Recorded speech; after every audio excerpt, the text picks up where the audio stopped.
सो दोस्तों welcome to money stocks. तो ये वीडियो के अंदर हम लोग बात करने वाले हैं मल्टीपल स्टॉक्स के बारे में। तो चलिए सबसे पहले हम लोग डिस्कस करते हैं रिलायंस के बारे में। रिलायंस का अगर आप आज के दिन का परफॉर्मेंस देखोगे तो कोई नए के बराबर कंपनी ने परफॉर्म किया, लेकिन क्लोजिंग होते होते पॉजिटिविटी के अंदर कंपनी की क्लोजिंग नजर आया एंड 2430 रुपए की क्लोजिंग हमें रिलायंस इंडस्ट्रीज के अंदर नजर आ चुकी है। बेसिकली इस कंपनी को लेकर आज के दिन दो बड़ी खबर आया है। इस खबर से कंपनी के अंदर तेजी हमें नजर आ सकता था, लेकिन मार्केट के अंदर आपको पता ही होगा कि आज के दिन बहुत ज़्यादा मार्केट हमें वॉलेटाइल था। फर्स्ट हाफ के अंदर हमें मार्केट के अंदर करेक्शन नजर आया, लेकिन सेकेंड हाफ के अंदर थोड़ा बहुत रिकवरी हमें मार्केट के अंदर नजर आया। ऐसे सिचुएशन के अंदर होता क्या है ना, जो मैक्सिमम लार्ज कैप कैटेगरी से कंपनी बिलोंग करता है ना, या फिर जो अलग अलग सेक्टर से कंपनी बिलोंग करते हैं, उन कंपनीज के अंदर बड़ा इंपैक्ट हमें नजर आता है। उन कंपनीज के अंदर नेगेटिविटी के अंदर क्लोजिंग नजर आती है। तो कहीं ना कहीं देखा जाए तो रिलायंस के अंदर दोस्तों पॉजिटिविटी तेजी हमें आ सकता था, लेकिन वो तेजी नजर नहीं आया। तो चलिए खबर क्या है, खबर के बारे में डिस्कस हम लोग कर लेते। अब हम आ चुके सबसे पहले अपडेट्स के ऊपर। देखिएगा, Disney Reliance working on terms of India media operation merger. तो यहाँ दोस्तों अगर आप देखोगे तो रिलायंस की डिज्नी के साथ एक पार्टनरशिप नजर आया हुआ है, एक कोलैबोरेशन आप यह बोल सकते हो, या फिर रिलायंस बहुत ही जल्द डिज्नी को खरीदारी दोस्तों करने वाला है, डिज्नी का बिजनेस हमें बाइंग करने वाला है। तो कहीं ना कहीं अगर आप देखोगे इस खबर से जरूर कंपनी के रेवेन्यूज के अंदर, इनकम के अंदर, अर्निंग पर शेयर के अंदर और जितने भी पैरामीटर्स होंगे ना, उन पैरामीटर्स के अंदर जंप हमें नजर आ सकती है। क्योंकि क्या होता है, जो भी कंपनी दूसरे एक सेगमेंट को अगर बाइंग करता है ना, तो उस सेगमेंट से जितना भी रेवेन्यूज बाद में कंपनी जनरेट करेगा, वो हर एक जो रेवेन्यूज होगा वो रिलायंस के ही अंदर दोस्तों डेवलप्ड होगा। तो इस चीज़ों का बेनिफिट्स हमें रिलायंस को लंबे समय के अंदर तो नजर आ ही जाएगा। तो चलिए अब हम डिस्कस कर लेते हैं अगली कंपनी के बारे में। ये खबर अगर आप देखोगे, डेट एंड टाइम नोट करना कि आज के दिन ये खबर नजर आ रही है, जो कि 4 बजे के आसपास ये अपडेट्स नजर आ चुका था। चलिए, Reliance industries partners with DBS bank for financing programme of CBG plant. तो यहाँ अगर आप देखोगे रिलायंस इंडस्ट्रीज की डीबीएस बैंक के साथ साथ एक पार्टनरशिप नजर आया हुआ है। इस पार्टनरशिप के द्वारा रिलायंस ये बैंक के साथ क्या करने वाला है, फाइनेंस प्रोवाइड करने वाला है सीबीजी प्लांट को। तो कहीं ना कहीं अगर आप देखोगे, जब भी कोई भी कंपनी के एक दूसरी कंपनी के साथ हमें पार्टनरशिप नजर आती है, इसका कोई एक कंपनी को बेनिफिट नहीं होता, इसका दोनों कंपनियों को विन विन सिचुएशन के हिसाब से हमें बेनिफिट नजर आता है। और कहीं ना कहीं इस न्यूज़ का या फिर इस पार्टनरशिप का जरूर रिलायंस इंडस्ट्रीज को आने वाले सालों के अंदर हमें बेनिफिट आ सकता है। तो चलिए कंप्लीट अपडेट्स के अंदर क्या दोस्तों बोला गया है, चलिए हम लोग बात कर लेते हैं। The financing will be enable the ecosystem development for vendor partner to aggregate agri residual as input for Reliance compressed biogas production plant across India, the company said in press release.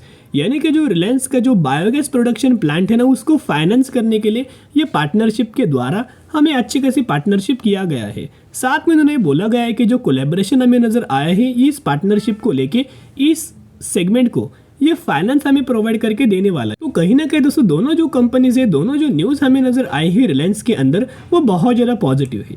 अभी basically Reliance का पिछले 5 सालों का अगर आप chart दोस्तों देखोगे तो 2020 से पकड़ सकते हो, 2021 से पकड़ सकते हो, बिल्कुल भी कोई रिटर्न हमें शेयर होल्डर्स को कंपनी ने प्रोवाइड बिल्कुल भी नहीं किया। बहुत ज़्यादा कंपनी कंसोलिडेट कर रही है। पहले भी दोस्तों ऐसा हो चुका है, कंपनी ने 3 से 4 साल दोस्तों कंसोलिडेट किया था, लेकिन जब कंपनी कंसोलिडेट करके बाहर दोस्तों जब निकलता है ना, एक कंसिस्टेंटली रिटर्न्स हमें कंपनी प्रोवाइड करके देता है। रिलायंस आपको पता है बहुत बड़ा कंपनी है, तो ये कंपनी आपको कोई बहुत बड़ा रिटर्न नहीं देगा, लेकिन कंसिस्टेंटली आपको रिटर्न मिल जाएगा अगर आप होल्ड करते हो, अगर आपके पास पेशेंस है तो इस कंपनी को खरीदारी करना। अगर आपको क्विक रिटर्न चाहिए तो एक क्विक रिटर्न देने वाली कंपनी में से बिल्कुल भी कोई कंपनी नहीं है। बाकी दोस्तों इसके अंदर अगर आप देखोगे तो ब्रोकरेज फर्म के द्वारा भी हमें टारगेट दिया गया था। ढेर सारे ब्रोकरेज फर्म का ये मानना है कि रिलायंस इंडस्ट्रीज बहुत ही जल्द जब ये 2550 रुपए का लेवल क्रॉस करेगा, जो रजिस्टेंस वाला लेवल है, बहुत ही जल्द 3000 रुपए तक का भी टारगेट हमें ब्रोकरेज फर्म के द्वारा रिलायंस इंडस्ट्रीज के अंदर दिया गया है। तो जरूर इसके ऊपर आप वॉच रख सकते हो। तो चलिए अभी हम बात करने वाले हैं अगले कंपनी के बारे में, जिसका नाम है Wipro limited. Yes, Wipro limited की अगर बात की जाए तो ऑलमोस्ट हमें आधे % की गिरावट नजर आया। मॉर्निंग के समय अगर आपने देखा होगा, फर्स्ट हाफ के अंदर अगर आपने देखा होगा, कैलकुलेट किया होगा, तो ऑलमोस्ट हमें विप्रो इस कंपनी के अंदर 2% तक की गिरावट दोस्तों नजर आई थी, क्योंकि आपको पता है कि आज के दिन आईटी सेक्टर बहुत ज़्यादा वीक था, बहुत ज़्यादा बियर था, जिसकी वजह से इन्फोसिस के अंदर गिरावट हुआ, टीसीएस के अंदर गिरावट हुआ। जितने भी आईटी सेक्टर की मैक्सिमम कंपनीज है ना दोस्तों, उन कंपनीज के अंदर बुरी तरीके से गिरावट हुआ।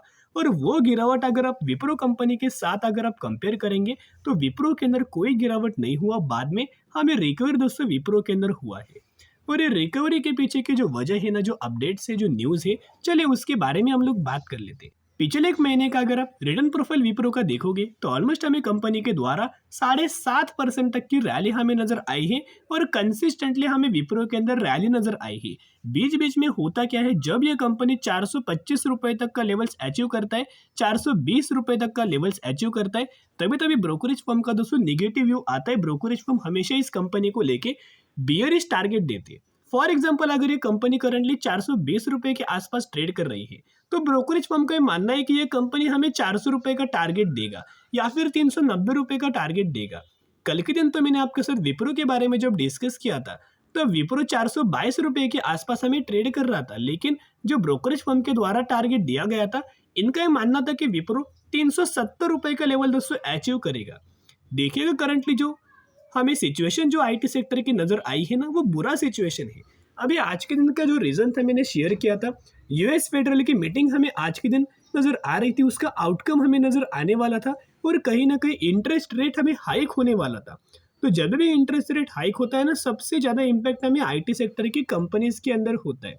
कहीं ना कहीं जितने भी आईटी सेक्टर की कंपनीज के अंदर गिरावट नज़र आई है ना, वो रीज़न यही है कि यूएस के अंदर जो डेटा आने वाला था वो इंडिया के लिए बहुत ज़्यादा इंपॉर्टेंट था, क्योंकि अमेरिकन मार्केट के अंदर भी विप्रो एडीआर, इन्फोसिस एडीआर नाम से कंपनीज लिस्टेड है। सो वो अगर बुरा परफॉर्म करेगा, उनके सेगमेंट के अंदर एडीआर वर्जन के अंदर गिरावट होगा, तो उसका रिएक्शन हमें इंडियन स्टॉक मार्केट के अंदर जो Wipro limited, Infosys limited companies है ना, उनके अंदर पड़ेगा।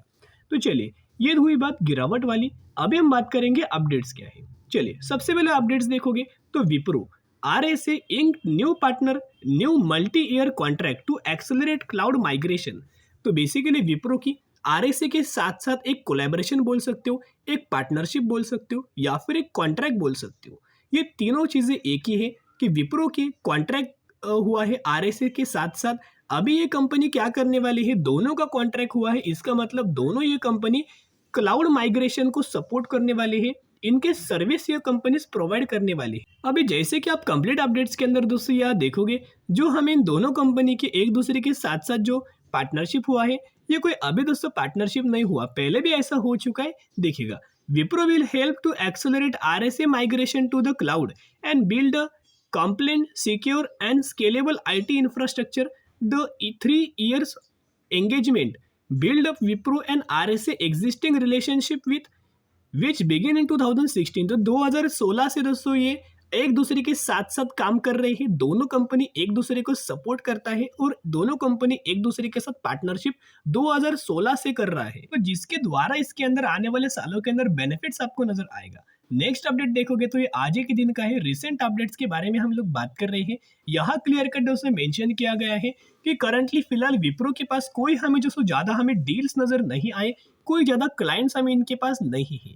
इनके पास यानी कि कोई दूसरी कंपनी के पास जो आईटी सेक्टर की है, आप विप्रो, टीसीएस या फिर इन्फोसिस कंपनी कंपेयर करना, तीनों कंपनी की करंटली जो लैक है ना, क्या लैक है, लैक इन डील्स है। यानी कि जो हमें क्लाइंट्स से इनको बहुत बड़े बड़े जो ऑर्डर हमें पहले मिलते थे, उतने ऑर्डर्स हमें करंटली बिल्कुल भी नहीं मिले या फिर नहीं मिल रहे हैं, जिसका बहुत ही ज़्यादा इम्पैक्ट हमें किसके ऊपर पड़ेगा दोस्तों, रेवेन्यूज के ऊपर पड़ेगा, नेट प्रॉफिट्स के ऊपर पड़ेगा, और जो company quarter on quarter basis के ऊपर जो रिजल्ट्स अपना परफॉर्म करती है उसके ऊपर पड़ सकता है। तो कहीं ना कहीं इनका ये मानना है कि शॉर्ट टर्म बेसिस के ऊपर आपको थोड़ा बहुत पैनिक लेवल नज़र आ सकता है, चैलेंजेस नज़र आ सकते, लेकिन ये कंपनी वो चैलेंजेस को अच्छा खासा इंप्रूव करेगी और आने वाले सालों में ये एक्सपेक्ट रहेगा कंपनी का जो परफॉर्मेंस है वो अच्छे खासा आ सकता है। क्योंकि करंटली जो एनालिस्ट का मानना है कि जो ये कंपनीज है ना आईटी सेक्टर की, वो शॉर्ट टर्म के अंदर, नियर टर्म के अंदर इनका परफॉर्मेंस बहुत ज़्यादा वीक हो सकता है, और अगर इनका परफॉर्मेंस वीक हुआ तो इसका इम्पैक्ट हमें कंपनी के क्वार्टर 3, क्वार्टर 4 रिजल्ट्स के अंदर भी आ सकती। लेकिन दोस्तों एक बात ध्यान में रखना कि विप्रो ये कंपनी है जिन्होंने $1 बिलियन का एआई के अंदर इन्वेस्टमेंट किया हुआ है। आर्टिफिशियल इंटेलिजेंस के अंदर कंपनी ने इन्वेस्ट किया है 3 सालों के लिए। तो कहीं ना कहीं ये जो आर्टिफिशियल इंटेलिजेंस वाला जो सेगमेंट है एआई, जो कि आने वाले सालों में बहुत अच्छा खासा बूम करने वाला है। हर एक इंडस्ट्रीज के अंदर, हर एक सेक्टर के अंदर एआई दोस्तों यूज होने वाला है। तो ये ऐसी कंपनीज में से एक है जो कि आने वाला फ्यूचर प्रिडिक्ट करती है, फोरकास्ट करती है कि क्या होने वाला है, और उसको करंटली अगर इम्प्लीमेंट करती है उस कंपनी को सबसे ज़्यादा बेनिफिट होगा। आप देखिएगा इन्फोसिस, विप्रो हो, टीसीएस हो, तीनों कंपनीज ने क्या किया है, एआई के अंदर काम स्टार्ट करना चालू कर चुका है। और इसके रिगार्डिंग कंपनियों को बड़े बड़े पार्टनरशिप भी होता है। जैसे कि ये पे एक ओल्ड न्यूज़ है, लेकिन कॉन्फिडेंस बढ़ाने के लिए दोस्तों बहुत अच्छी खासी बात है। देखिएगा, Wipro partnership with Nvidia for AI in health care, यानी कि एनवीडिया के साथ साथ विप्रो के दोस्तों पार्टनरशिप हुआ था। ये जो खबर है ना 22 नवंबर की, लेकिन बहुत ज़्यादा इफेक्टिव है दोस्तों, क्योंकि हेल्थ केयर सेगमेंट के अंदर आर्टिफिशियल इंटेलिजेंस सर्विस प्रोवाइड करने के लिए ये दोनों पार्टनरशिप कंपनी के साथ साथ हमें हुआ था। तो कहीं ना कहीं धीरे धीरे करके जो एआई ही ऐसा सेगमेंट है जो कि एक बहुत अच्छा बुलिशनेस दिखा सकता है आईटी सेक्टर के अंदर। आज के दिन का विप्रो का अगर आप यह परफॉर्मेंस देखोगे, डिलीवरीज देखोगे, तो 48% तक की डिलीवरीज नजर आई।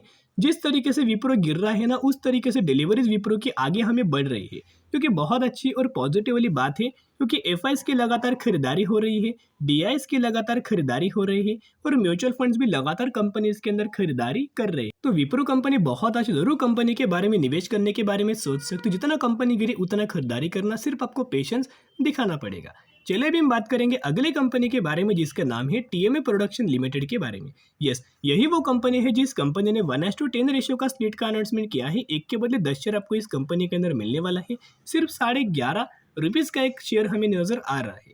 तो जरूर कंपनी के बारे में निवेश करने से पहले स्टडी करना, एनालिसिस करना, उसके बाद निवेश करना। कैसी कंपनी है, बिजनेस क्या है, वो सभी चीज़ अगर आप निवेश करने से पहले अगर स्टडी करेंगे तो आपको समझ में आएगा हमें निवेश करना है या फिर नहीं करना है, या फिर अपने फाइनेंशियल एडवाइजर से एडवाइस आप भी ले सकते हो। तो अगर आप दोस्तों वीडियो पसंद आए तो ज़रूर वीडियो को लाइक और चैनल को सब्सक्राइब कर सकते हो। फिर मिलेंगे, बाय।